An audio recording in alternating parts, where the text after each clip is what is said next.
सही है, तुम्हारे माता पिता ने तुम्हारा नाम बिल्कुल सही रखा है। बैठ जाओ।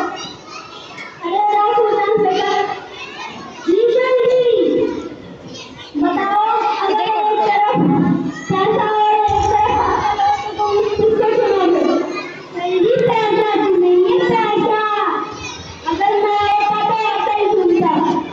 चल दुनिया आपके पास अकल की कमी है, हमारे पास पैसे की कमी है, तो उनको पैसा चुनेंगे पैसा। अच्छा बताओ तुम बड़े होकर क्या करोगे? जल्दी शादी करेंगे शादी। अच्छा बताओ तुम्हारे मम्मी पापा तुमसे क्या चाहते हैं? पोता पोती जी, पोता पोती। अच्छा बताओ तुम्हारा लक्ष्य क्या है? छोटा सा परिवार बचाना। अरे बेटी कुछ नहीं आता, कर जाओ। चलो खड़ेगा बेटा। टीचर जी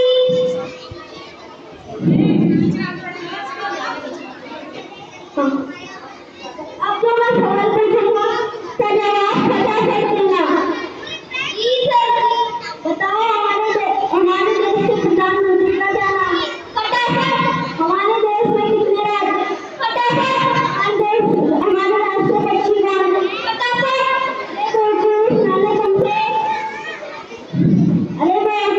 मैंने तुमसे फटाफट फटाफट जवाब देने के लिए कहा था, ना कि फटाफट बोलने के लिए। अच्छा बताओ हमारे देश की राजधानी क्या है? दिल्ली। नई दिल्ली। अच्छा बैठ जाओ। जल्दी हमें आपसे सवाल पूछना है। पूछे। जल्दी आप कौन सी शक्ति का आटा खाते हो? कैसा सवाल है? जल्दी सवाल पूछना है। पूछे।